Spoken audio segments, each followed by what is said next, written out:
Hello, I'm Alan Levine, and I'm here to ponder with you one of the oldest questions we faced as humans. Who am I? So I've asked a few people to help me out. Well, I've been online since the late 1980s. Back then, it really felt like a place you went to. You had to go to a special room, a lab, the place where the networks were special. It really changes when we have connectivity that we carry around in our pocket. And to me, it begs the question of what is the difference between offline and online, and where is that line exactly? So I've got my own stories to share and ideas that I'm going to talk to you in this video, and I've asked a few other people to come in and explore this idea. Who we are is formed out of the sum of all our experiences, interactions. How is this changing when more and more of these happen in this online place?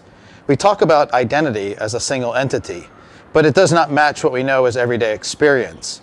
What we show ourselves hinges on the context of where we are, who we are with.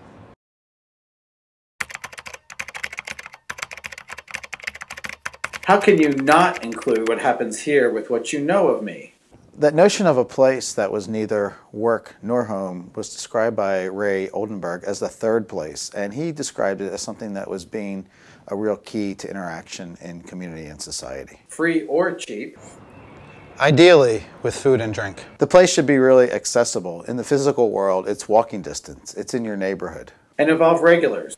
There are people who you know are there who do welcoming and make you comfortable. Can this happen online? But why not? This either-or situation is not really necessary. You know, one can reinforce the other. How? Yeah, how? You remember that little trip you did last year? Last summer, I undertook a 15,000-mile road odyssey, driving a loop around the USA and Canada. I camped, I hiked, and I posted over 3,000 photos to my Flickr account. But I also wrote 97 blog posts. In fact, most of the route for the trip was said about places where I visited people I've known in my 20 years of online work. I stayed at 33 different homes of friends and relatives, and met 27 colleagues I had known only before online. A few people invited me to stay over in their own homes. Imagine that, me, a stranger from the internet. And not one person did not turn out to be the person I thought they were. I'd always thought that before this trip, I could have these fully developed relationships just online. And I have. And looking back on this experience, I find that the relationship is enriched so much more having this shared experience in their homes, seeing what's important to them, seeing the things they collect, having meals with their family. And I find it's just a great virtuous circle of the entire relationship, both online and in face-to-face. And it seemed to make the online connections that much more valuable, as I could wrap a sense of who people are from the shared experience together. I wouldn't actually say that the online identity is a separate identity than the in real life identity, IRL. I would say that it's a broader target zone. Like if you think of an identity as kind of a circular pattern, the focused center is kind of what you present in certain circumstances. Like it's very narrowed considering the social context of the environment you're in. Like you would narrow your personality down to what's acceptable for a job interview, or when you're conversing with your parents, or when you're conversing with your friends. But on the internet, it's a little more nebulous, and you're free to be a little broader, a little looser. You can play things kind of by ear. So my first question for you is there a clear demarcation between who you are online and elsewhere?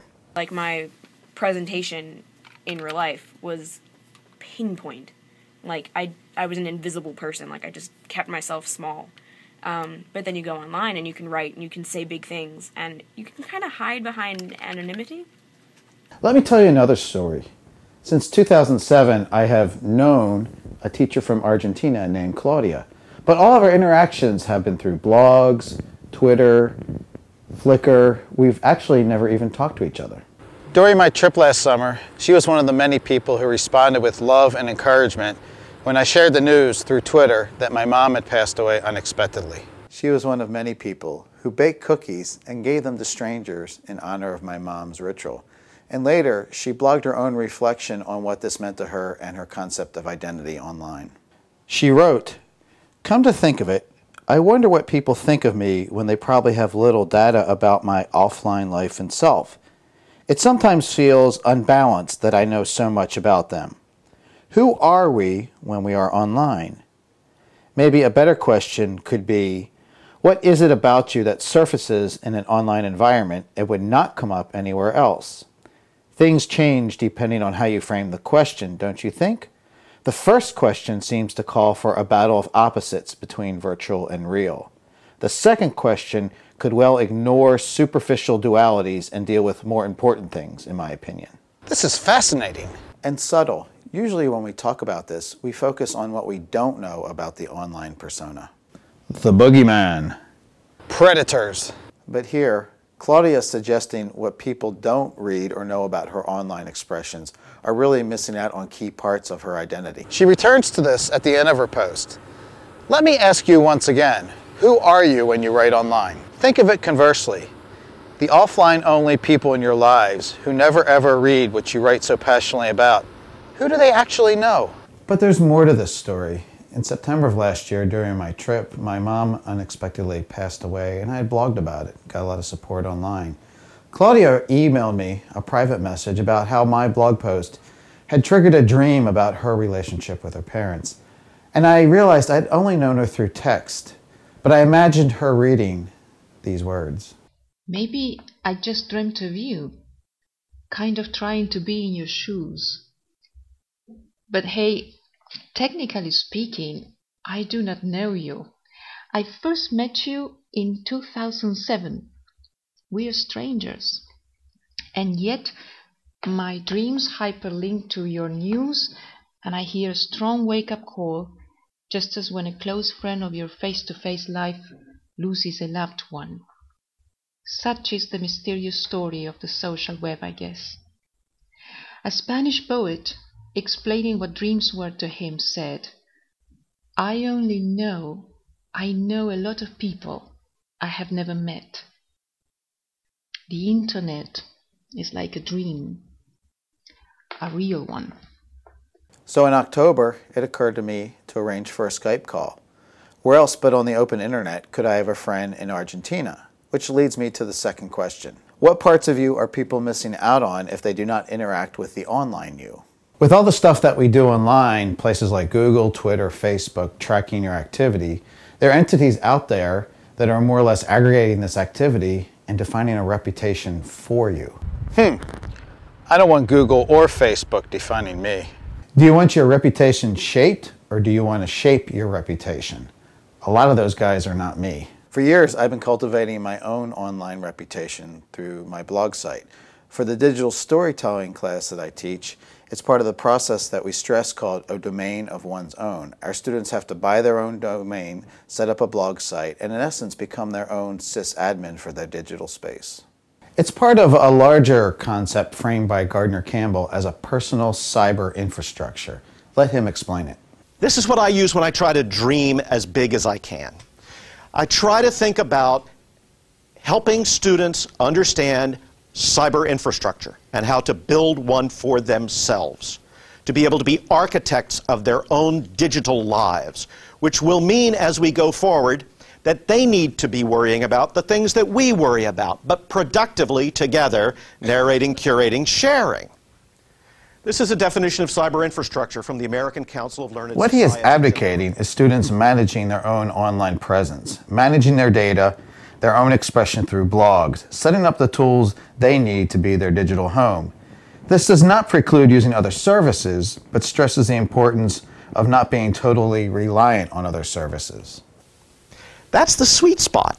It's not just the network, it's more specific than that, yet it's not so specific that it's simply the tool you use for a particular project or a domain. Something like an alphabet. We don't just want to do a field of dreams approach. It cannot just be setting up the technology. It needs to be part of the entire learning process. This won't work unless it's baked into the curriculum. I don't want you to think that what I'm proposing is that kids just get assigned these web spaces and that's it, and they will somehow magically, through tinkering, come up with good stuff.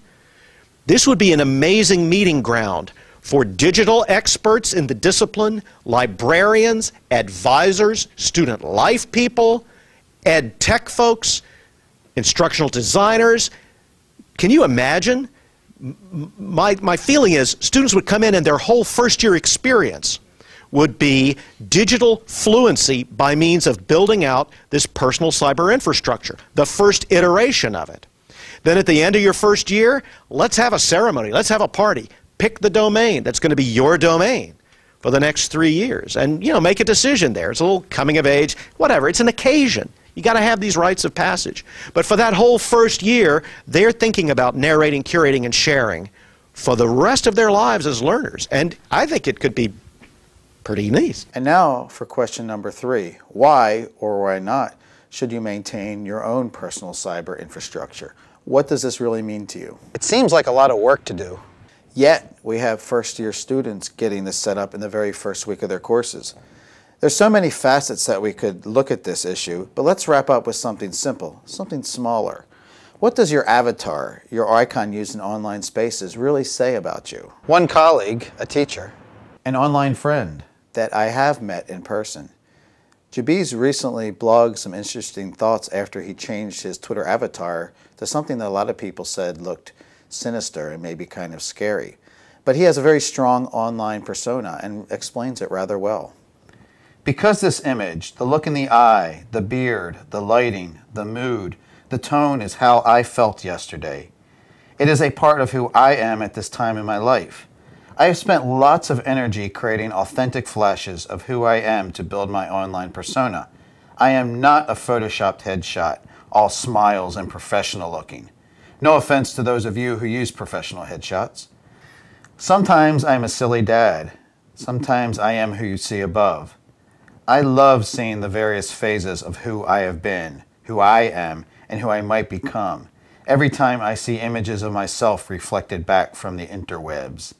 And that is question 4. Who are we in this space where the online world is not distinctly separate, where they merge together, where the boundaries are not quite as clear?